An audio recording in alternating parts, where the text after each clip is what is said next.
Student, previous lecture studied the cultivation practices of mango crop. In mango cultivation, their botanical name, family origin, then climate, soil propagations, then different types of variety, planting methods, fertilizer dose, irrigations, intercrops, हे different cultivation practices आपण पाहिलेत. Then last part of this crop, that is plant protection. In plant protection studied the different pests and diseases. In mango, main pest, effective pest, that is mango hopper, that is one pest effective किंवा seriously त्यामध्ये जे paste आढळते त्यामध्ये first paste mango hopper. बघा, nature of damage, this paste nature of damage म्हणजे कशा पद्धतीने ते पेस्ट त्या क्रॉपवर अटॅक करते ते थोडक्यात आपल्याला त्यामध्ये पाहायचं आहे. बघा, it is a very destructive paste of mango during flowering. बघा, फ्लावरिंग सीझनला ही पेस्ट प्रामुख्याने मँगो पेस्ट प्रामुख्याने झाडावर किंवा त्या फ्लावर्सवर आढळून येते. आता ती कशा पद्धतीने डॅमेज करते, नेचर ऑफ डॅमेज कोणत्या स्टेजला, that is nymphs and adults and nymph स्टेजला ते काय करते बघा, suck the sap from tender shoot and panicles means ज्या ठिकाणी मँगोला फ्लावर्स येतात. बघा, तुम्ही त्या ठिकाणी पाहू शकता फिगरमध्ये, ज्या ठिकाणी पॅनिकल्स असतात म्हणजे फ्लावर्स येतात त्या लीव्हच्या मध्ये जे पॅनिकल्स असतात त्या पॅनिकल्सवर फ्लावर्स येतात, त्याला पॅनिकल्स म्हटलं जातं. ज्या ठिकाणी फ्लावर्स आलेले आढळतात, फ्लावरिंग किंवा फुलोरा थोडक्यात म्हणता येईल, मोहोर थोडक्यात म्हणता येईल मराठीमध्ये आपल्याला. मोहोर आलेल्या ठिकाणी त्या ठिकाणी जे सेल्स, जे निम्स आहेत किंवा जे अडल्ट्स आहेत ते सकिंग म्हणजे काय, रस शोषून घेणे. त्या पॅनिकल्समधला ते काय करतात, रस शोषून घेतात आणि परिणामीच काय होतात, it causes the drying the panicles. त्या ठिकाणी पॅनिकल्स पूर्णपणे ड्राईंग झालेले असतात. It causes the fruit setting म्हणजे फ्रूट ज्यावेळेस आफ्टर फ्लावरिंग, फ्लावर्स आल्यानंतर त्या ठिकाणी फ्रूट सेट होतात लाईक बाजरा ग्रेन्स. तुम्ही बाजरीचे ग्रेन्स पाहिले असतील त्या पद्धतीने त्या साईजचे फ्लावर्स काय होतात, सेट होतात. त्याला फ्रूट सेटिंग म्हटलं जातं. फ्लावरिंग नंतर त्या ठिकाणी फ्रूट फॉर्म होतात, फ्रूट सेटिंग होतात. त्या म्हणजे अफेक्ट हा आढळून येतो कोणत्या स्टेजला, तर फ्लावरिंग स्टेजला ते अटॅक करते, त्यामध्ये रस शोषून घेते आणि परिणामीच त्या ठिकाणी ड्राईंग द पॅनिकल्स. त्याचबरोबर आणखी काय होते, secrete the honey dews on the leaves and panicles, म्हणजे मधासारखा चिकट द्रव त्या प्लांटच्या ल्यूजवर आपल्याला सिक्रेट झालेला आढळून येतो आणि परिणामीच काय होतं, तर growth and sooty mould on the affected portion. त्या ठिकाणी परिणामीच त्या ठिकाणी प्लांटची जी ग्रोथ आहे, त्या पॅनिकलची ग्रोथ असेल किंवा फ्लावरिंगची ग्रोथ असेल, त्यावर हा मोल्ड अफेक्ट त्या ठिकाणी आढळून येतो. त्यासाठी कंट्रोल मेजर काय सांगितले बघा, hopper are control spray different chemical, that is malathion at the rate of 0.15% on monocrotophos, that is 0.02%. किंवा त्याचबरोबर मोनोक्रोटोफॉस आणि मॅलिथॉन हे केमिकल्स त्या ठिकाणी स्प्रेइंग करणं आवश्यक आहे. त्याचबरोबर दुसरे स्प्रे त्या ठिकाणी घेणं आवश्यक आहे for controlling mango hopper, that is carbaryl at the 10% carbaryl. कोणत्या टायमिंगला, at the time of panicle emergence and peak fruit stage, म्हणजे ज्यावेळेस पॅनिकल इमर्जन्स होतात, पॅनिकल्स येण्यास सुरुवात होते, त्या स्टेजेसला हे कंट्रोल मेजर किंवा स्प्रेइंग करणं आवश्यक आहे. दॅट इज कार्बारिल हे केमिकल त्या ठिकाणी स्प्रेइंग करणं आवश्यक आहे. ते नेक्स्ट पेस्ट मँगो मिलीबग सुद्धा सेम त्या ठिकाणी आपल्याला नेचर ऑफ डॅमेज सांगता येईल. Nymphs and adults suck the sap from the young shoot, panicles, flowers, fruit. जे काय निम्स अँड ॲडल्ट्स आहेत स्टेज, इन्सेक्ट स्टेज, जे मँगो मिलीबगचे जे स्टेज आहे निम्स अँड ॲडल्ट्स, त्या स्टेजेसला हे कशावर अटॅक करतात, कशा पद्धतीने अटॅक करतात, सग द सॅप म्हणजे त्यामधील रस शोषून घेतात. कशामधील मँगो शूट्स असतील, पॅनिकल्स असतील, फ्लावर्स असतील आणि फ्रूट, ह्या जे डिफरंट कंपोनंट आहेत त्यामधून काय करतात, सकिंग द सेल सॅप किंवा सग द सॅप रस शोषून घेतात आणि it affect the plant growth. म्हणजे परिणामीच काय होतात, immature fruits are drops occur आणि insect identify the white milky powder. आता त्या ठिकाणी जे इन्सेक्ट कशा पद्धतीने आयडेंटिफाय करता येईल, तर व्हाईटी मिल्की पावडरसारखं त्या ठिकाणी आपल्याला ॲफरन्स त्यावर आढळून येईल. जे काय शूट्स असतील, पॅनिकल्स असतील, फ्लावर्स असतील किंवा फ्रूट्स असतील, या पद्धतीने त्या ठिकाणी नेचर ऑफ डॅमेज आपल्याला सांगता येईल. त्यासाठी कंट्रोल मेजर काय, first control measure avoided by digging trench around the trunk during the hot month. जे त्या ट्रंक म्हणजे काय, स्टेम किंवा जे खोड असेल, झाडाचं जे खोड असेल त्या ठिकाणी ट्रंक म्हणजे काय, ट्रेंच म्हणजे खड्डा, थोडक्यात काय आळे वगैरे केले जातात, खड्डा वगैरे घेतला जातो, ते त्या ठिकाणी टाळणं आवश्यक आहे हॉट मंथमध्ये. किंवा त्याचबरोबर दुसरं एक कंट्रोल मेजर सांगता येईल, stick band of grease coal tar in the proportions of grease असेल किंवा कॉल्टार असेल ते 1:2% प्रपोर्शन 1:2 प्रपोर्शन्समध्ये काय केले जातात, ते मिक्स करून resins and castor oil in the proportions of 4:5 30 to 45 centimetre wide strip should be applied around the trunk. थोडक्यात काय, त्या ट्रंकच्या बाजूने काय केले जातात, स्टिक बँड किंवा त्या ठिकाणी ॲप्लिकेशन्स केले जातात. त्यामध्ये ग्रेस कॉल्टॉर असेल किंवा त्याचबरोबर ग्रेस असेल किंवा रेझिन्स असेल किंवा कॅस्टर असेल, याचं प्रपोर्शनमध्ये काय केलं जातात, 30 to 45 सेंटीमीटर वाईड स्ट्रीपमध्ये around the applied the trunk म्हणजे काय, स्टेम असेल त्या स्टेमच्या बाजूने साधारण 30 ते 45 सेंटीमीटरला वाईड स्ट्रीप काय केले जातात, पद्धतीने ॲप्लिकेशन्स केले जातात.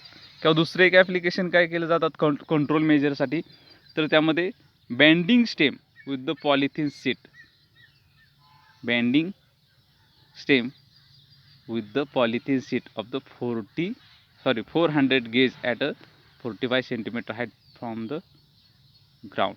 म्हणजे ग्राउंडपासून साधारण 45 सेंटीमीटर हाईटपर्यंत त्या ठिकाणी पॉलिथिन सीट असेल ते बँड केले जाते किंवा गुंडाळली जाते. किंवा त्याचबरोबर केमिकलमध्ये 0.02% मोनोक्रोटोफॉस हे केमिकल्स त्या ठिकाणी स्प्रेइंग करणं आवश्यक आहे. त्यानंतर next third paste fruit fly म्हणजे फळमाशी काय करते, जे इनर पल्प असेल, पल्प म्हणजे जो गाभा म्हणता येईल किंवा त्या ठिकाणी जे इनर पोर्शन असेल, जे पिलच्या आतील म्हणजे सालीच्या आतील जो पल्प आहे त्या पल्पला ते डॅमेज करतात. ते कशा पद्धतीने डॅमेज करतात बघा, मॅगोट स्टेजला फ्रूट फ्लाय मॅगो स्टेजला काय करते, feeding on the pulp leading to appearance of the off smelling fruiting followed by the falling of the fruit. Of smell बघा, रेग्युलर आपण पाहतो स्मेल ज्या फ्रूटचा येत असेल त्या ठिकाणी ऑफ स्मेल आढळून येते. त्याचबरोबर इनर पोर्शन म्हणजे पल्प आहे तो पल्प फिडिंग करते आणि परिणामीच त्या ठिकाणी काय होतात, जे फ्रूट्स आहेत ते फ्रूट ड्रॉप डाऊन होऊ शकतात किंवा खाली पडतात किंवा फॉलिंग म्हणता येईल, रुटिनिंग फॉलिंग या पद्धतीने ते नेचर ऑफ डॅमेज आपल्याला आढळून येईल. त्यासाठी कंट्रोल मेजर काय, जे mechanical control, collection and destroy the affected plant part किंवा अफेक्टेड फ्रूट्स असतील ते फ्रूट्स त्या ठिकाणी डिस्ट्रॉय करणं आवश्यक आहे. किंवा हँगिंग द ट्रॅप्स त्या ठिकाणी कंडक्ट केले जातात. मिथाईल इंजॉयनॉल हे at the rate of 10 in number of per hectare, साधारण एका हेक्टरमध्ये 10 या पद्धतीने त्या ठिकाणी ट्रॅप्स हे काय केले जातात, मिथॉल इंजोनॉल त्या ठिकाणी वापरले जातात. त्यानंतर नेक्स्ट पेस्ट कोणते आहे बघा, बार्क इटिंग कॅटरपिलर म्हणजे बार्क म्हणजे फांदी, कॅटरपिलर जे काय इन्सेक्ट आहे कॅटरपिलर, तो काय करतो, जी बार्क असेल, फांदी असेल त्याला काय करतात, बोर. बोर म्हणजे काय, होल पाडणे into the bark, feed on then dark. त्यामुळे परिणामी होतात, तर the dark brown extra afference in the from the ribbons the affected portion of the bark.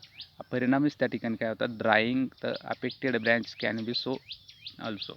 थोडक्यात काय, बार्क इटिंग कॅटरपिलर काय करतात, जे कॅटरपिलर्स आहेत ते बार्क फांदी, बार्क म्हणजे काय, फांदी काय करते, फिडिंग करतात.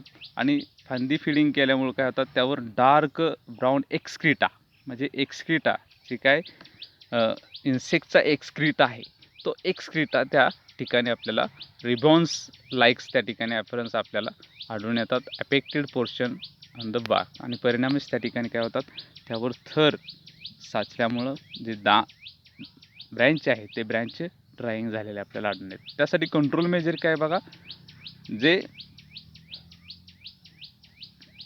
बार्क आहे ते बार्क कशा पद्धतीने की cleaning with the tunnels with the hooked wire and filled with hole using the kerosene. ज्या ठिकाणी बार्कवर होल पाडलेले आहेत अशा ठिकाणी काय केलं जातात, क्लिनिंग केलं जातात विथ द हेल्प ऑफ टुनेल म्हणजे होल, टुनेल्स म्हणजे काय, होल. त्या ठिकाणी काय केलं जातात, हुकच्या साह्याने, वायरच्या साह्याने ते काय केले जातात, स्वच्छ केले जातात किंवा क्लिनिंग केले जातात. आणि त्यासाठी काय यूज केले जातात, केरोसिनचा वापर करून त्या ठिकाणी यूज केले जातात. किंवा त्याचबरोबर तर मडचा वापर करून, मड म्हणजे काय, चिखलाच्या साह्याने ते होल काय केले जातात, प्लास्टर केले जातात किंवा मुजवलं जातं. या पद्धतीने सुद्धा बार्क इटिंग कॅटरपिलरचं आपल्याला जे कंट्रोल मेजर आहे ते कंट्रोल मेजर सांगू आहे. त्यानंतर नेक्स्ट स्टेम बोरर. बघा स्टेम बोरर आपण फिट क्रॉपमध्ये सुद्धा पाहिलं, स्टेम बोरर जे स्टेमवर अटॅक करतो त्याला स्टेम बोरर म्हटलं जातं. आता या ठिकाणी काय म्हणलं, होल पाडलं जातं. या ठिकाणी काय वापरलं आहे, ट्युनेल म्हणजे सुद्धा काय, hole. The pest tunnels through the main trunk म्हणजे काय, स्टेमवर किंवा ब्रँचवरच काय करतात, ते स्टेम बोरर आहे, तो स्टेम बोरर अटॅक करतो. आणि परिणामीच त्या ठिकाणी काय होतात, come out the hard ball of the excreta from the tunnel portion. जे काही इन्सेक्टचा एक्सक्रीटा असेल तो एक्सक्रीटा त्यामधून बाहेर आपल्याला आलेला आढळून येतो. आणि परिणामीच काय होतात, ड्राईंग द ब्रँचेस, त्या ठिकाणी ब्रँच ड्राईंग झालेले आपल्याला आढळतात. आणि परिणामीच त्या ठिकाणी जे प्लांट आहेत ते प्लांट डेड हर्ट होण्याची शक्यता असते. त्यासाठी control measure same, tunnel with the hard wire clean करणं आवश्यक आहे, केरोसिनचा वापर करणं आवश्यक आहे, होल प्लग केलं पाहिजेत with the help of mud म्हणजे काय, चिखलाच्या साह्याने ते पूर्णपणे होल मुजवलं पाहिजे, केरोसिनचा वापर केला पाहिजे क्लिनिंग करण्यासाठी. ट्युनेल म्हणजे होल, हार्ड वायरच्या साह्याने ते क्लीन करणं आवश्यक आहे. हे झाले डिफरंट 4-5 पेस्ट आपण त्या ठिकाणी पाहिल्या. त्यानंतर नेक्स्ट डिसीजेस. बघा यामध्ये जो डिसीज आहेत ते डिसीज आपल्याला पाहता येईल, पावडरी मिल्ड्यू म्हणजे भुरी रोग. प्रामुख्याने it is a fungal disease. द्राक्षामध्ये सुद्धा हा डिसीज आढळून येतो. तर पावडरी मिल्ड्यू म्हणजे काय, भुरी रोग. It is a fungal disease. जे मँगो क्रॉपवर पूर्णपणे ते काय करतात, डिस्ट्रॉय केले जातात. त्यामध्ये प्रामुख्याने फंगल गोष्ट म्हणजे काय, पावडरी ब्लॉक्स कलरचे ॲफरन्स त्या फ्रुटलेट्सवर किंवा लीव्जवर किंवा त्या ट्रंकवर बॅक साईडला आपल्याला आढळून येतात. बघा जे पावडरी आहेत फंगल म्हणजे व्हाईट कलरचे, आपल्याला जे फंगसची ग्रोथ कशावर आढळून येते, तर कम्प्लिटली त्या ठिकाणी डिस्ट्रॉय होऊ शकतं.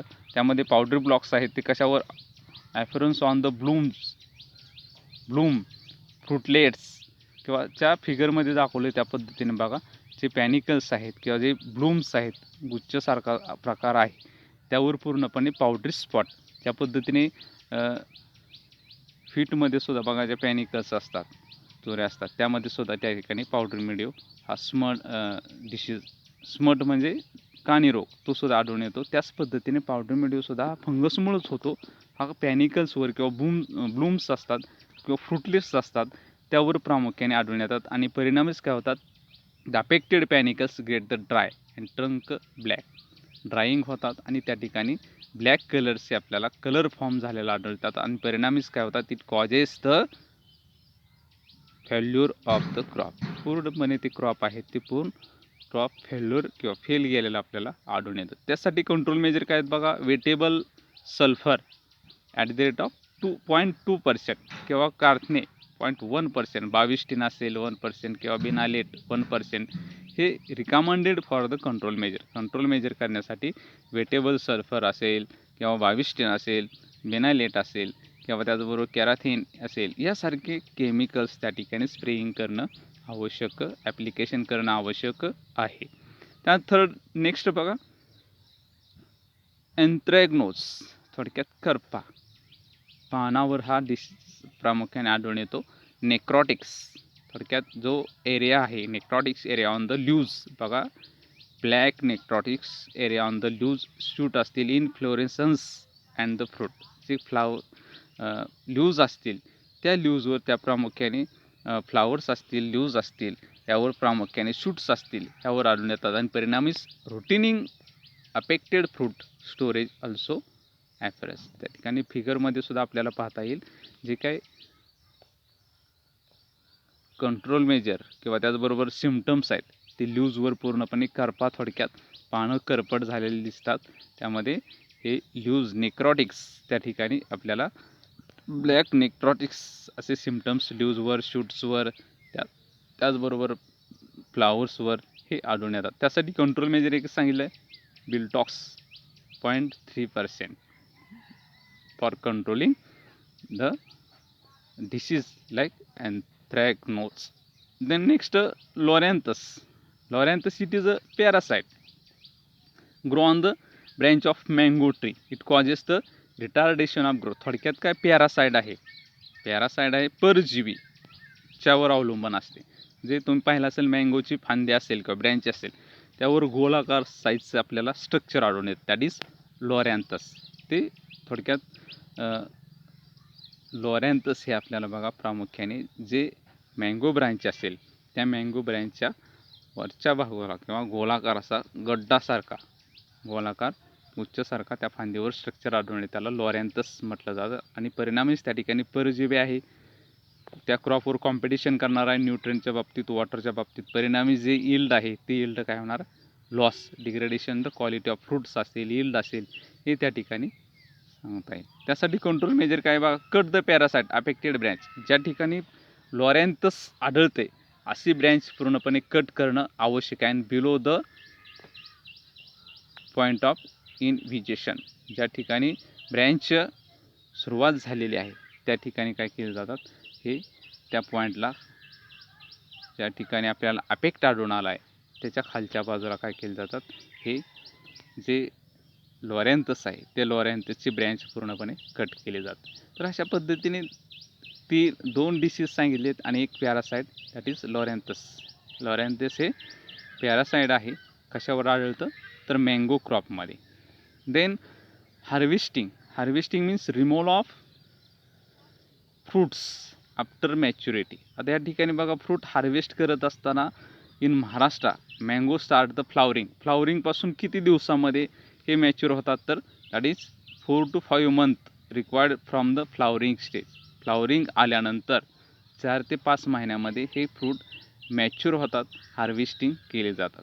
बघा, in Maharashtra mango flowers starting in the month of November and continues till the February. साधारण नोव्हेंबरपासून ते कंटिन्युअसली फेब्रुवारीमध्ये fruit become ready for harvesting the month of March to June. म्हणजे साधारण 4 to 5 months required from the flowering. Flowering नंतर साधारण 4 ते 5 महिन्यामध्ये आपल्याला फ्रूट हार्वेस्टिंग. मग महाराष्ट्रामध्ये फ्लावर्स कधी येतात मँगोला? November and continues till the फेब्रुवारीपर्यंत. And fruit become ready for harvesting that is month of March to June. That is 4 to 5 months after flowering, from the flowering to harvest. Then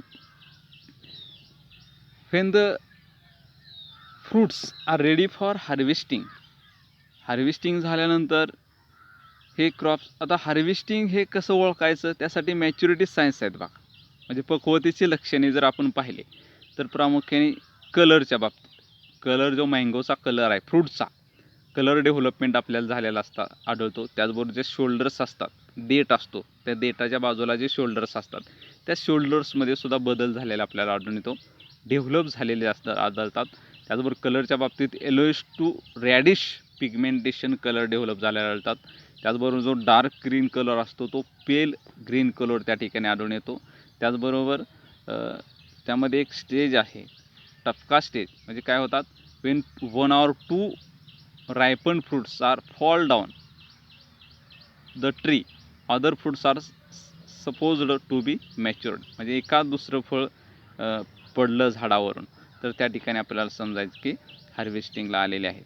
किंवा त्याचबरोबर specific gravity of the fruit between 1.01 to 1.02 they are considered for the harvesting. म्हणजे specific gravity of the फ्रूटची specific gravity जर आपण पाहिली तर त्या ठिकाणी किती आढळणार, 1.01 to 1.02 या दरम्यान जर स्पेसिफिक ग्रॅव्हिटी असेल तर त्या ठिकाणी mango crop harvesting of fruit आहे, ते फ्रूट मॅच्युअर झाला असं समजलं. मग कलरच्या बाबतीत टपका स्टेज म्हणजे फॉल डाऊन होतात एका दुसरं फळ, आणि त्याचबरोबर जे शोल्डर्स असतात ते शोल्डर डेव्हलप झालेले आढळतात, आणि लास्ट काय specific gravity. Then when the fruits are ready for harvesting, pickers, climbers, tree are collected fruit the pack the shoulder. ही ज शोल्डर बघा, रिसेंटली जे कोकण कृषी विद्यापीठाने डेव्हलप केलेला मँगो पिकर आहे, तो मँगो पिकरच्या साहाय्याने काय केले जातात, ते काय कन्स्ट्रक्ट केले जातात, बांबू घेतला असतो, बांबूच्या वरच्या बाजूला काय केले जातात, बांबू पोल घेतला जातो, त्याच्या बाजूला सिकल्स किंवा शार्प सिकल्ससारखं ब्लेड असेल ते ब्लेड कंडक्ट केले जातात, आणि प्लेटच्या साहाय्याने ते जे मँगो असेल उंच जरी असेल तर त्या ठिकाणी कट केले जातात, आणि कट केल्यानंतर जे फ्रूट्स आहेत ते फ्रूट त्या नेटमध्ये किंवा जाळीमध्ये काय केले जातात, कलेक्ट केले जातात. म्हणजे वरच्या झेल्या थोडक्यात बघा, आपल्या भागामध्ये त्याला झेल्या म्हटलं जाईल. जे काही बांबू असेल, बांबूच्या वर वेळासारखा आकार असतो ते कन्स्ट्रक्ट केले जातात, त्याच्या खालच्या बाजूला जाळं कनेक्ट केलं जातात, आणि परिणामी कट केलेलं वरचेवर ते जाळ्यामध्ये पडलेलं आपल्याला आढळून येतं. त्यालाच काय म्हणतात, मँगो पिकर. ते कोकण कृषी विद्यापीठाने डेव्हलप केलेलं आहे. त्या पद्धतीने फ्रूट्स काय केले जातात, हार्वेस्टिंग केले जातात. म्हणजे त्या ठिकाणी फ्रूट्स आहेत ते फ्रूट डॅमेज होत नाहीत, आणि परिणामच मार्केटिंग प्राईस आहेत ते मार्केटिंग प्राईस जास्त मिळू शकते. Then last yield of the crops up to the 10 year age crop. बघा, age of crops 10 year old crop that is 500 to 800 fruit per plant. म्हणजेच किती, 8 to 12 टन पर हेक्टर. म्हणजे साधारण 10 ते 12 टन एवढी यील्ड त्या ठिकाणी आपल्याला जे 10 year ओल्ड प्लांट आहे, क्रॉप आहे, त्याला मिळू शकतं. किंवा after 15 year old plant that is 1000 to 3000 fruit per plant. 12 to 20 ton per hectare. म्हणजे 12 ते 20 टन पर हेक्टर एवढं यील्ड त्या ठिकाणी आपल्याला त्या क्रॉपला मिळू शकतं.